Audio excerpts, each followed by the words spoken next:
جی بسم اللہ الرحمن الرحیم۔ پی جیڈ ایم ٹی وی سے آپ کا بیورو چیف سندھ صوفی عمر دراز پاکستانی قوم، جس طرح آپ کو معلوم ہے کہ پی جیڈ ایم ٹی وی کا کام عوام اور فوج میں محبت، یکجہتی اور بھائی چارہ پیدا کرنا۔ پاکستانی قوم، آج ہم آپ کے ساتھ 2-3 چیزیں شیئر کریں گے اور الحمدللہ وہ بہت ضروری ہیں شیئر کرنا، اور اس کے ساتھ ساتھ ہم آپ کو کچھ چیزوں سے آگاہ بھی کریں گے۔ پاکستانی قوم، آپ نے دیکھا کہ ہمارے ایک ہی ماشاءاللہ جب سے ہمارا ملک پاکستان وجود کے اندر آیا ہے تو ہماری فوج اور عوام دونوں قربانی در قربانی دے رہی ہیں، لیکن فوج ہماری جس طرح بارڈروں پر، سرحدوں پر شہید ہوتی جا رہی ہیں اور اپنی جانوں کے نذرانے دے رہی ہیں اس ملک پاکستان کے لیے۔ بھی آپ نے دیکھا ہوگا حال ہی کے اندر پرسوں جو ہے 18 جوان ہمارے ایک ہی ساتھ شہید ہوئے اور خارجی جو ہے واصل بجہنم ہوئے۔ تو پاکستانی قوم، جس گھر سے 18 جنازے ایک ایک کر کے اگر نکلیں تو یہ 18 خاندان بنتے ہیں۔ پاکستانی قوم، یہ ایک بہت ہمارے لیے دکھ کی گھڑی بھی اور فخر کا بھی ہمارے لیے عالم ہے۔ دکھ کی گھڑی اس لیے کہ ظاہر سی بات ہے، جس کے گھر سے جوان جاتا ہے تو اس کو پتہ ہوتا ہے کہ جنازہ کیسے اٹھتا ہے، اور فخر کی گھڑی اس لیے کہ وہ جوان، وہ افسران جو ہمارے لیے دن رات اپنی جانوں کے نذرانے دے رہے ہیں۔ تو پاکستانی قوم، ہمارا بھی فرض بنتا ہے کہ الحمدللہ سوشل میڈیا پر آ کر ہم اپنی افواج پاکستان کا بھرپور دفاع کریں اور ان دشمنوں کو کاؤنٹر کریں جو فیک خبریں فوج کے خلاف پھیلاتے ہیں، چاہے وہ سیاسی عناصر ہوں، چاہے وہ مذہبی عناصر ہوں، چاہے وہ کوئی بھی ہوں، کسی بھی لباس کے اندر ہوں۔ آپ نے دیکھا کہ اب تو ثابت ہو گیا کہ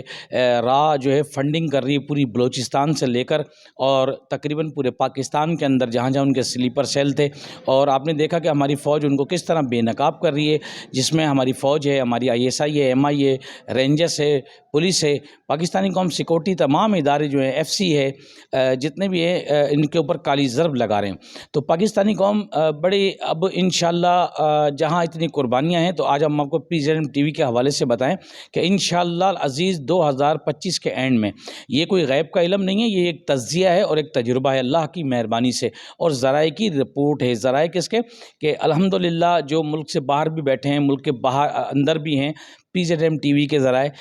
اگر ہم سے کوئی پوچھے تو ہم آپ کو کھل کر بتاتے ہیں کہ 2025 کے اینڈ تک انشاءاللہ اللہ نے چاہا تو یہ دہشت گردی کا سلسلہ اینڈ ہو جائے گا، کیونکہ ہمارے جو جنرل عاصم منیر صاحب ہیں، انہوں نے جو بیڑا چبایا ہے وہ بہت لوگوں کو کھٹک رہا ہے۔ اب آپ نے دیکھا کہ بین الاقوامی طاقتیں بھی ساتھ چلنے کے لیے تیار ہیں۔ الحمدللہ ہمارا ملک اچھی ترقی کی طرف بڑھ رہا ہے۔ اس کے پیچھے اللہ نبی کے بعد ہمارے آرمی چیف سید جنرل عاصم منیر صاحب کا بہت بڑا کردار ہے، ان کے ساتھ ان کی پوری ٹیم کا، ہماری افواج پاکستان کا۔ تو ہمیں چاہیے کہ ہم اپنی افواج پاکستان کا بھرپور دفاع کریں، اور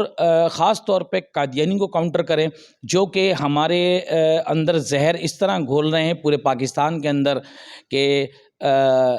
ہمارے کلمے کے اوپر ڈاکہ ڈال رہے ہیں۔ تو پاکستانی قوم، ہمیں بھی چاہیے کہ ہم کھل کر ان کی نشاندہی کریں، اور تمام جتنے سلیپر سیل ہیں ان کی نشاندہی کریں، اپنے اداروں کو انفارم کریں، اور اپنے اداروں کے ہاتھ پیر ناک کان بنیں۔ سوائے کہ اللہ اور اللہ کے رسول کی ذات کے علاوہ ہمیں کسی کا ڈر نہیں ہونا چاہیے۔ جو اللہ سے ڈرتا ہے وہ بندے سے نہیں ڈرتا۔ تو پاکستانی قوم، الحمدللہ کراچی سے لے کر خیبر تک جو تمام محب وطن لوگ ہیں، وہ لکھ کر سوشل میڈیا پر اور ویڈیو بنا کر جس طرح بھی ہو سکے اپنا کردار ادا کریں اور ان خارجیوں کی نشاندہی کریں۔ اب آپ نے دیکھا کہ امریکہ کا اسلحہ بھی ثابت ہو گیا، تمام چیزیں ثابت ہو گئی، ہماری ISPR نے ہر چیز کی چیز کھل کر بتا دی ہے۔ تو پاکستانی قوم، جہاں بھی رہیں، جدھر بھی رہیں، کسی بھی مذہبی جماعت میں رہیں، سیاسی جماعتوں میں رہیں، آپ کہیں پر بھی رہیں، اللہ اور نبی کے بعد یہ یاد رکھیں، فوج ہے تو پاکستان ہے، اور ہمارے لیے سب سے پہلے پاکستان ہے، جس کے لیے ہماری افواج پاکستان قربانیاں دے رہی ہے۔ اب اجازت دیجیے PZM TV سے اپنے بیورو چیف سندھ صوفی عمر دراز پاکستانی کو، پاکستان زندہ باد، پاک فوج زندہ باد، ISI زندہ باد، MI زندہ باد، قاسم رینجر زندہ باد، اسپیشل برانچ زندہ باد، سندھ پولیس زندہ باد، تاجدار ختم نبوت زندہ باد، لبیک یا صحابہ، لبیک یا حسین، وطن یا کفن۔